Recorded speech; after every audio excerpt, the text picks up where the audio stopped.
क्या आप जानते हैं कि कोरोना वायरस ना सिर्फ मुंह और नाक से बल्कि आंखों से भी हमारी बॉडी में एंटर कर सकता है। नमस्कार दोस्तों, मैं हूं अमित राणा और स्वागत है आपका मेरे YouTube channel life on YouTube पर। इस चैनल के माध्यम से हम चश्मे और आंखों के बारे में जानकारी हासिल करेंगे। दोस्तों, एक लेटेस्ट न्यूज़ के अनुसार LV प्रसाद आई इंस्टीट्यूट हैदराबाद, जो इंडिया का सबसे बड़ा आंखों का अस्पताल है, वहाँ के डॉक्टर्स ने डिक्लेयर कर दिया है कि कोरोना वायरस ना सिर्फ हमारे मुंह और नाक से हमारी बॉडी में एंटर कर सकता है बल्कि वो हमारी आंखों से भी हमारी बॉडी के अंदर एंटर कर सकता है। सुनने में बड़ा अजीब लगा होगा, लेकिन ये पॉसिबल है। मैं आपसे एक सवाल पूछता हूँ कि हम लोग कोरोना वायरस से बचने के लिए मास्क तो हमेशा पहन के रखते हैं, लेकिन शायद अब लोग पहनना बंद कर रहे हैं। शायद लोगों के अंदर ये बात चल रही है कि कोरोना वायरस ख़त्म हो गया है, लेकिन ऐसा नहीं है। कोरोना वायरस अभी भी एक्टिव है और day by day number of patients increase हो रहे हैं।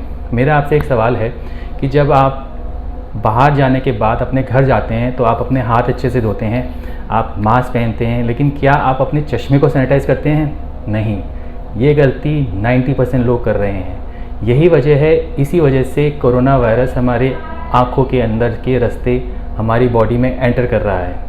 इस बात का हमें बहुत ध्यान रखना है कि हमें अपने हाथों के साथ साथ अपने चश्मे को भी सैनिटाइज़ करना है। अब वो सैनिटाइज़ कैसे करना है, क्या वजह है, वो सारी हम इस एपिसोड में बात करेंगे।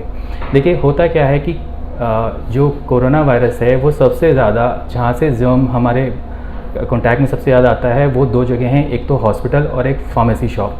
आप कभी भी हॉस्पिटल जाएँ तो आप एक बात ध्यान रखिएगा, हॉस्पिटल का एनवायरनमेंट सबसे ज़्यादा इन्फेक्टिव होता है।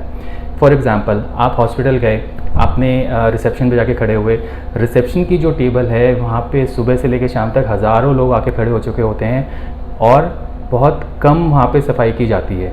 आपने भी वहाँ जाके हाथ रखा, आपने रिसेप्शन पे एक फॉर्म भरा, आपको फॉर्म भरने को दिया जिसमें आपकी डिटेल आपको एंटर करनी है। उस फॉर्म के लिए आपको पेन भी रिसेप्शन से ही मिला है, जो कि वो हज़ारों लोगों को दे चुके होते हैं।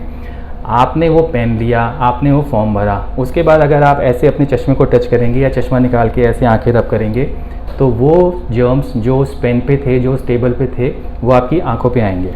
ठीक है जी, आपने फॉर्म भर दिया, आप जाके सीट पे बैठ गए। अब जिस सीट पे आप बैठे हैं वहाँ पे कई पेशेंट बैठ के जा चुके हैं, वो भी सैनिटाइज हुआ है या नहीं हुआ है, आपने उस पर हाथ रखा, ये भी चलो हो गया। इसके बाद बैठे बैठे आपको बहुत देर हो गई है, आप कैंटीन जाते हैं, कैंटीन से आपने कैंटीन वाले से कुछ लिया, पेमेंट करी, जो भी कुछ आपने लिया है, सपोज आपने कोक लिया है, उसके बाद अगर आप फिर से अपने चश्मे को हाथ लगाएंगे तो फिर आपका चश्मा इन्फेक्टेड हो जाता है। होता क्या है कि चश्मा पहनने वाले की एक ये टेंडेंसी है कि जब भी वो चश्मे को उतारेगा उसके बाद आंखें ज़रूर रब करेगा। ये बहुत कॉमन टेंडेंसी है चश्मा पहनने वालों के लिए। सबसे बड़ी कॉमन प्रॉब्लम जो है, जो 99.9% स्पेक्स वेयर करते हैं, वो ये है कि जब भी हम लोग वॉश बेसिन में जाते हैं अपना फेस वॉश करने के लिए, हम चश्मा उतार के उसको सीधा वॉश बेसिन पर रख देते हैं। वॉश बेसिन सबसे ज़्यादा इन्फेक्टिव एरिया होता है। आपने चश्मा उतारा, आपने वॉश बेसिन में रखा, आपने अपने हाथ धोए, अपने आँख धोए, आँखों पे हाथ लगाया और फिर वापस उसी चश्मे को पहन लिया। इसके बाद आपने पूरा दिन स्पेंड किया, मार्केट में, हॉस्पिटल गए, सब कुछ किया, फार्मेसी से दवाई खरीदी जहाँ पे काफ़ी सारे लोग इन्फेक्टेड घूम रहे हैं, उनके कॉन्टैक्ट में आप आ गए। इसके बाद जब आप घर गए, घर जाके आपने चश्मे को भी सैनिटाइज़ नहीं किया, आपने चश्मे वैसे के वैसे रख दिया और फिर कई बार अपनी आंखों को हाथ लगा लिया। दोस्तों, इसी वजह से कोरोना वायरस चश्मे के ऊपर बैठ जाता है। और आपको ये जान के हैरानी होगी कि कोरोना वायरस चश्मे के ऊपर 9 दिन तक रह सकता है। Can you believe this? आपका चश्मा अगर इन्फेक्टिव हो गया है तो वो 9 दिन तक इन्फेक्टिव रहेगा और आप 9 दिन तक उस इन्फेक्टिव चश्मे को पहनते रहेंगे। अब आप सोच लीजिए उसमें आपका कितना नुकसान है। अभी घबराने की कोई बात नहीं है। अब देखते हैं हमको करना क्या है। सबसे पहले तो आप ये चीज़ें अवॉइड कीजिए कि आप अपने चश्मे को बार बार टच करना अवॉइड कीजिए। आप जब घर से निकलें, आपने अपने चश्मे को एक बार सेट करना है और कोशिश करना है शाम तक जब तक आप घर आएँ उसको टच नहीं करना है।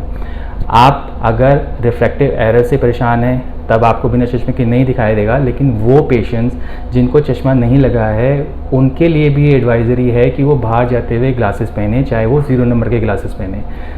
इससे क्या होगा कि आपकी आँख में कोई छींटा, कोई पानी, कोई इन्फेक्शन उड़ के आपकी आँख में नहीं गिर पाएगा, क्योंकि आगे चश्मे की लेयर रहेगी। ठीक है जी, आपने चश्मा भी पहन लिया। इसके बाद आपको जितना हो सके अपनी आँखों को, चश्मों को कम से कम टच करना है। जब आप घर पहुंच जाएं तब आपको अपने चश्मे को अच्छे से सैनिटाइज़ करना है। एक बात और ध्यान रखिए, हो सके तो अपने साथ सैनिटाइज़र साथ में लेके चलिए। जिस सैनिटाइज़र से हम हैंड स्क्रब करते हैं उससे आपको चश्मा सैनिटाइज नहीं करना है। आपको 0.5% हाइड्रोजन पेरोक्साइड यूज़ करना है, उसी से ही आपको अपने चश्मे को सैनिटाइज़ करना है। क्योंकि अब अगर आप अल्कोहल बेस्ड सैनिटाइज़र यूज़ करेंगे तो आपके लेंसेज ख़राब कर सकता है। सपोज़ आप ARC कोटिंग वाले लेंसेज पहन रहे हैं और उस पर अगर आप अल्कोहल बेस्ड सैनिटाइज़र लगाएंगे तो उसके लेंसेज ख़राब हो जाएंगे। तो इन कुछ बातों का ध्यान रखते हुए आपको अपने चश्मे को कम से कम अवॉइड करना है टच करना, और रेगुलरली अपने चश्मे को आप साफ़ करते रहें। देखिए, आप जितना अपने चश्मे को साफ़ करते रहेंगे उतना ही आप अपनी आँखों को बचा पाएंगे। अब अगर हम अपनी इन बातों का ध्यान रखते हुए अपने चश्मों के साथ चश्मों को बार बार क्लीन करेंगे, तब हमें कोरोना वायरस से अपनी आंखों को बचाने में बहुत मदद मिलेगी। वीडियो अच्छा लगा हो तो लाइक कीजिए, शेयर कीजिए, सब्सक्राइब कीजिए और अपने दोस्तों के साथ शेयर जरूर कीजिए, क्योंकि ज्ञान बांटने से ही बढ़ता है।